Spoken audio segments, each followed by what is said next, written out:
Assalamualaikum warahmatullahi wabarakatuh, pemirsa Jejak Islam. Indonesia dikenal sebagai pemeluk agama Islam terbesar di dunia. Islam menyebar ke seluruh penjuru Nusantara, salah satunya di Indonesia bagian timur, yakni di Pulau Buru. Tepatnya di Desa Masarete, Kecamatan Teluk Kayeli, Provinsi Maluku. Menurut catatan sejarah, Islam masuk dan menyebar di Pulau Buru pada awal abad ke-5 Masehi atau sekitar tahun 400-an, yang artinya sama dengan era awal hijrahnya Nabi. Lantas seperti apa masuknya Islam di Pulau Buru dan apa saja peninggalan-peninggalannya? Ikuti saya dalam Jejak Islam. Islam masuk dan menyebar di Maluku melalui jalur perdagangan internasional yang menghubungkan Samudra Pasifik, Jalur Sutra, dan perairan timur Nusantara. Pada proses penyiaran tersebut, Buru merupakan pintu masuk di wilayah timur Nusantara, kemudian Ambon dan Ternate.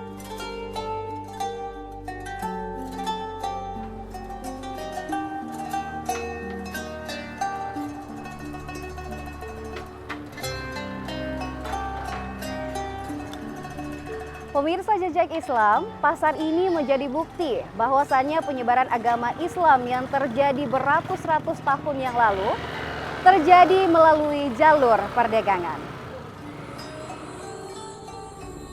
Jalur perdagangan yang menjadi awal penyebaran agama Islam di tempat ini pun dikembangkan dengan hadirnya aktivitas melaut. Selain melaut, masyarakat di sini juga aktif melakukan aktivitas perkebunan. Hasil perkebunan berupa pala dan rempah-rempah yang menjadi daya tarik kedatangan bangsa Eropa kala itu, kini telah banyak ditemukan di pasar ini.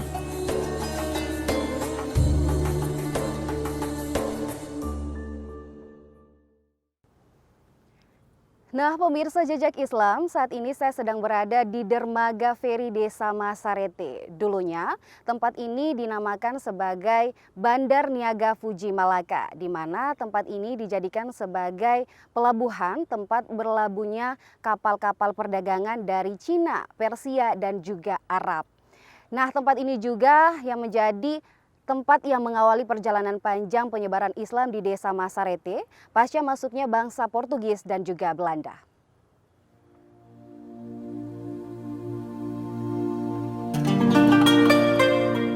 Bandar Niaga Fuji Malaka, pintu masuk yang menjadi awal mula penyebaran agama Islam di Pulau Buru.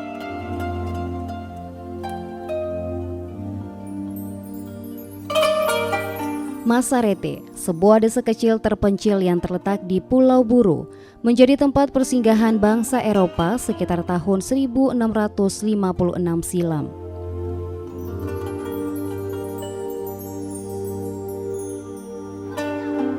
Jauh sebelum bangsa Eropa sampai di Pulau Buru, penyebaran agama Islam oleh penyiar-penyiar Islam kala itu sudah lebih dulu dilakukan, bahkan sudah mendekati puncak kejayaan agama Islam. Meskipun agama Islam di Masarete tidak sampai puncak kejayaannya, namun agama Islam di Masarete masih bertahan hingga sekarang ini. Penasaran dengan cerita penyebaran agama Islam di Desa Masarete? Saya pun bergegas menuju situs-situs bersejarah di tempat ini, yakni masjid-masjid yang tergabung dalam Masjid 12 Rajapati.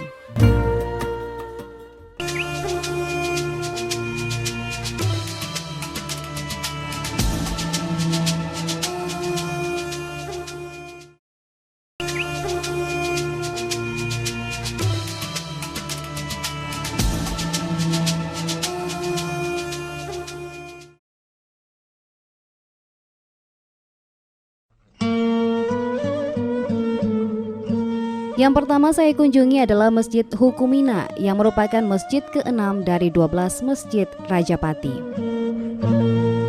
Struktur bangunan masjid ini tak lagi utuh. Konon, pada tahun 1960-an, bentuk tembok masjid ini masih utuh dan kokoh berdiri. Karena adanya di kawasan rawa-rawa dan ditumbuhi banyak pepohonan, dinding masjid ini pun mengalami pembengkakan dan akhirnya hancur secara perlahan-lahan.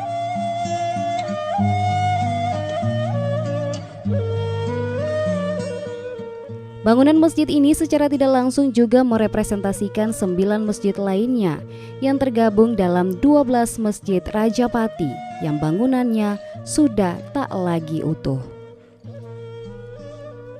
Tak jauh dari masjid ini ada sebuah sumur yang dulunya digunakan oleh masyarakat untuk mensucikan diri atau berwudu. Dari masjid ini saya pun bergegas menuju masjid berikutnya, yakni Masjid Raya Masarete atau Masjid Nurul Iman.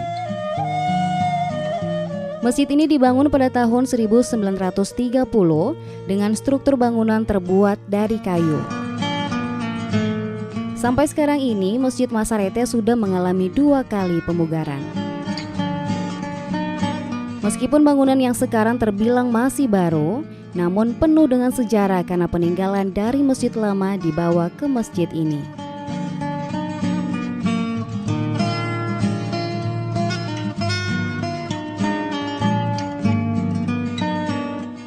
Seperti halnya kubah masjid yang berbentuk mahkota yang terbuat dari permata.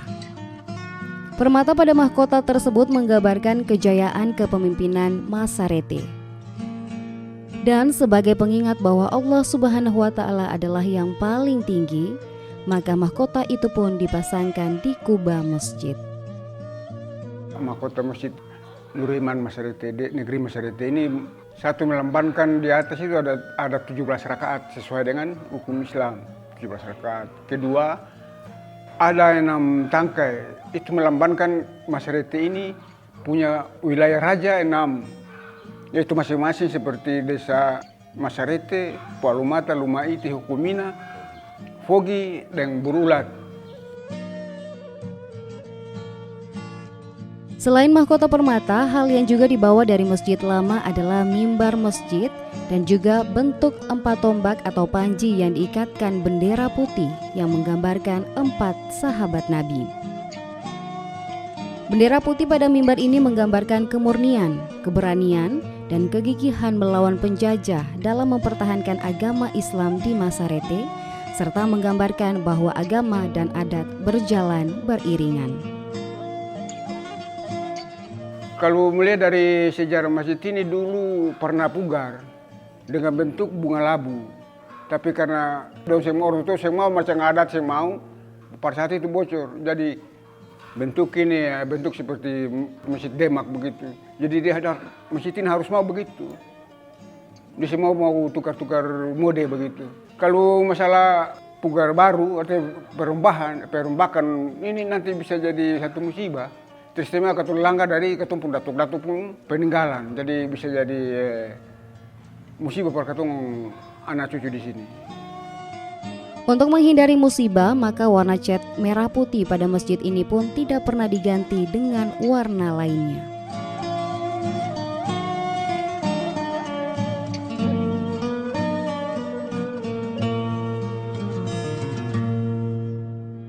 Selain Masjid Raya Masarete, ada juga Masjid Lisela yang merupakan masjid ke-6 dari 12 masjid Rajapati yang berada di desa Kayeli. Masjid tersebut kini telah berganti nama menjadi Masjid Al-Huda Kayeli. Meskipun bangunan masjid ini bukan merupakan bangunan asli peninggalan zaman dulu, namun model dan bentuk masjid ini sama persis dengan bentuk masjid yang lama. Kubah masjid ini merupakan kubah asli yang diambil dari Masjid Lisela dan kemudian dipasangkan pada Masjid Al-Huda Kayeli. Agar nilai sejarah dari perjuangan Islam di desa Kayeli tidak kehilangan identitas dan tetap terjaga dengan baik.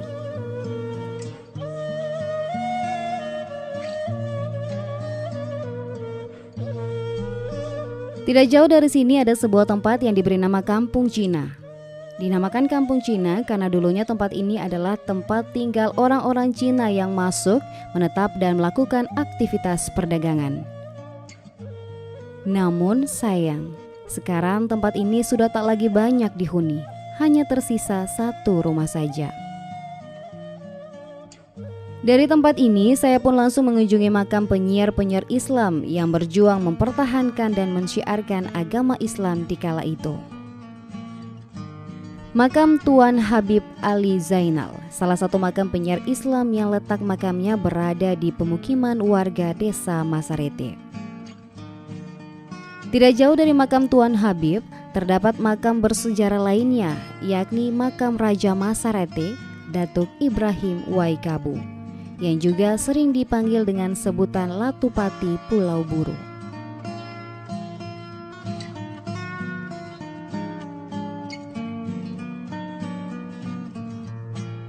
Beliau merupakan turunan Waikabu ke-8.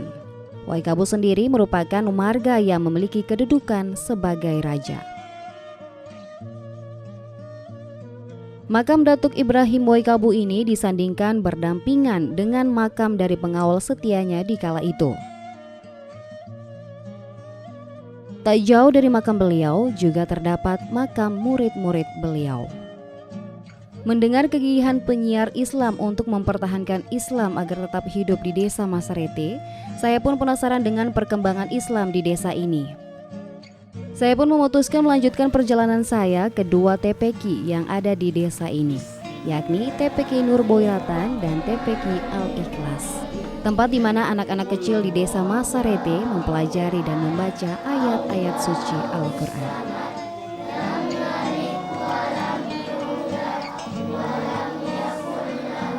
Pembelajaran di TPQ Nur Boyratan dibimbing langsung oleh guru mereka. Pembelajarannya dilakukan secara terpisah antara murid laki-laki dan murid perempuan.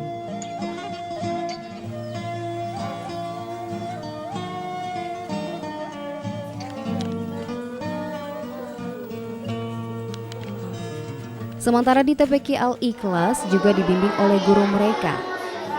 Hanya saja yang membedakannya, pada TPQ Al-Ikhlas sering dilakukan metode mengaji serempak. Oleh karena itulah, selama pembelajaran berlangsung, ayat suci Al-Quran tidak pernah putus terdengar.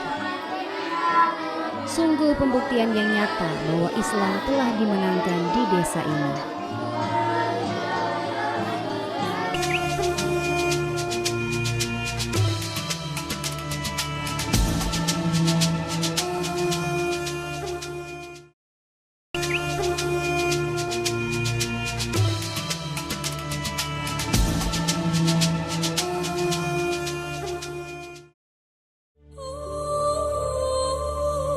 Selain kehadiran TPQ di desa ini, rupanya masih ada tradisi Islam lainnya yang masih dijaga hingga sekarang ini, yakni musyawarah adat. Tradisi ini dilakukan untuk menentukan penetapan awal Ramadan dan penentuan 7 likur. Musyawarah ini biasanya dilakukan 2 minggu menjelang bulan suci Ramadan. Musyawarah adat dilakukan oleh kepala pemuda, tokoh agama, kepala adat dan perangkat desa untuk sama-sama menentukan keputusan bersama.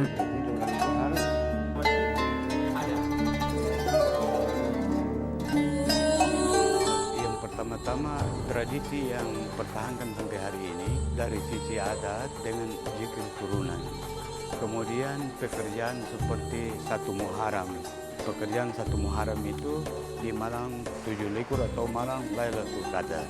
Pekerjaan yang ada di negeri ini dia menyambung sampai di pekerjaan masjid, itu dia menyangkut dengan pekerjaan adat yang ada karena adat dan agama dia tetap berjalan sampai hari ini, tidak ada perubahan.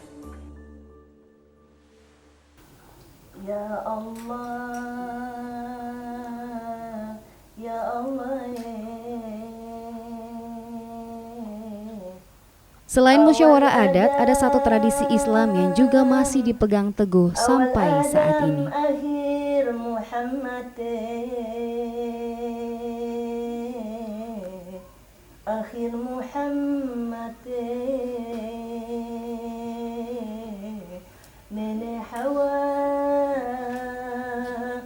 Nenek Hawa Siti Aminallah.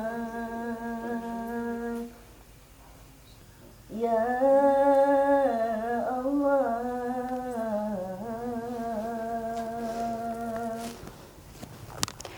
Pemirsa Jejak Islam, Salah satu tradisi Islam yang masih dijaga di Desa Masarete hingga saat ini adalah zikir turunan.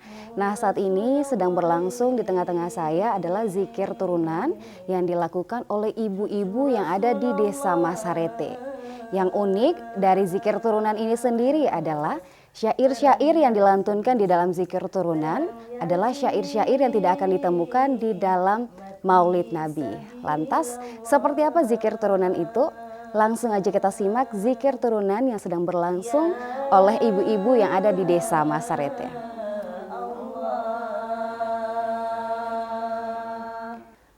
Ya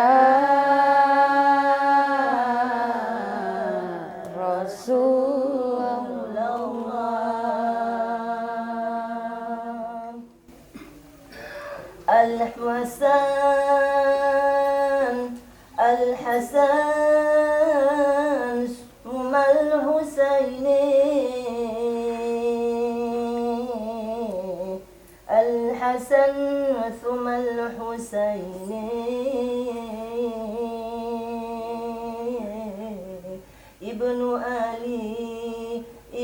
Ali wa Fatimah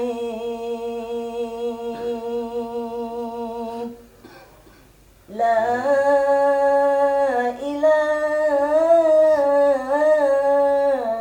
illallah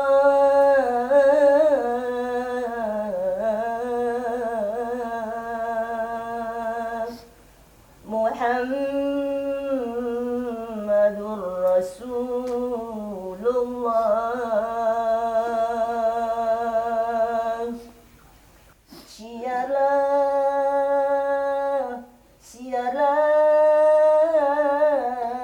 Siarlah sampai negeri tuai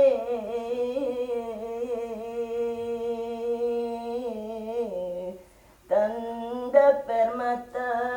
Satu pesan mendalam yang dituangkan di dalam syair zikir turunan yang bercerita tentang kehidupan baginda Rasulullah, juga permintaan kepada Allah Subhanahu wa Ta'ala untuk dimudahkan perjalanan mempertahankan agama Islam di kala itu.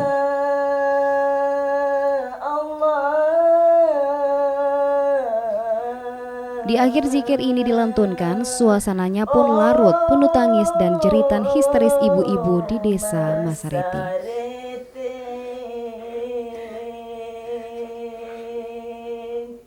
Jeritan tangisan ibu-ibu di Desa Masarete mengingatkan kembali betapa sulitnya mensiarkan dan mempertahankan agama Islam pada masa penjajahan bangsa Eropa yang datang dengan misi besar untuk memonopoli segala bentuk perdagangan dan politik di desa ini. Maka bangsa Eropa membangun benteng defensia. Keberadaan benteng defensia ini menjadi bukti sejarah panjang yang pernah terjadi di Pulau Buru. Konon, benteng ini dulunya merupakan pusat pemerintahan Belanda. Benteng defensia sendiri menurut catatan sejarah dibangun pada tahun 1656 dan memiliki 2 jalan masuk, yakni gerbang utama para pejabat dan pintu bak terowongan panjang berukuran 2 meter lebih untuk para tahanan.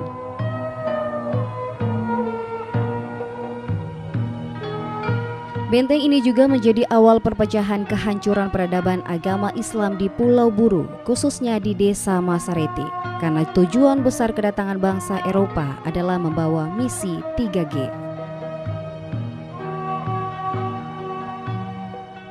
Yakni gold atau kekayaan dengan berdagang, glory kejayaan dengan meluaskan daerah jajahan, dan gospel yang artinya menyebarkan agama Nasrani.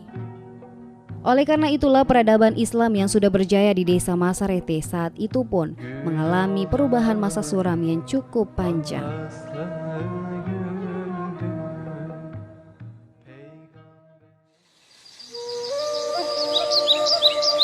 Hingga pada saat itu masyarakat Desa Masarete melakukan pemberontakan terhadap penjajahan bangsa Eropa dengan didirikannya pagar batu dengan panjang sekitar 150 meter dan tinggi sekitar 2 meter lebih lurus membentang dari utara ke selatan. Namun sayangnya, oleh masyarakat sekitar tidak ada upaya pelindungan khusus untuk menjaga situs bersejarah ini. Sehingga bentuk pagarnya sudah terpisah-pisah, pun tingginya hanya sekitar 1 meter saja. Kita semua tahu bahwa di Desa Masaret itu kita punya situs bersejarah yang sangat terkenal bagi Kabupaten Buru itu adalah Benteng. Nah, dan situ upaya untuk mau bagaimana supaya kita menjaga situs itu, utamanya kita lakukan sosialisasi kepada masyarakat setempat, bagaimana supaya kita mau menjaga situs ini supaya bisa aman dan terkendali, baik itu oleh tangan-tangan jahil manusia maupun siapa saja yang mau merusak itu situs bersejarah. Dulunya pemimpin Islam mendirikan ini dengan tujuan untuk melindungi masyarakat Islam dari penjajahan bangsa Eropa. Dirasa tak lagi mampu bertahan di desa ini, pada tahun 1915, para pemuka Islam di Masarete melakukan Parusa Namlea atau pembangunan lahan baru di Namlea. Namun sebelum Parusa Namlea dilakukan, para penyiar Islam sudah lebih dulu melakukan penyiaran agama Islam di pesisir utara barat Pulau Buru.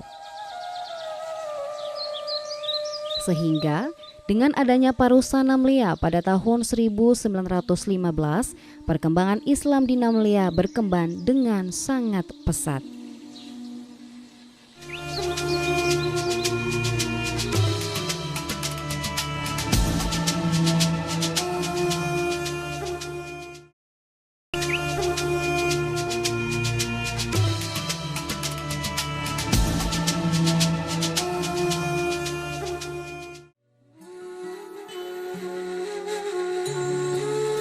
Perkembangan peradaban Islam di Namlea dirasakan hingga sekarang ini. Hal tersebut dibuktikan dengan adanya gelora atau gerakan Bupolo Maghrib Mengaji.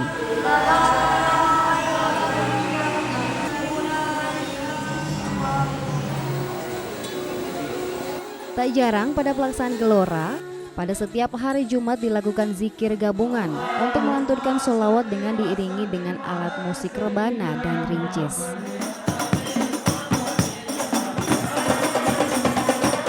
Hal tersebut untuk menambah suasana kegembiraan di dalam hati yang menjadi media berkomunikasi antara Allah dengan kita para umatnya.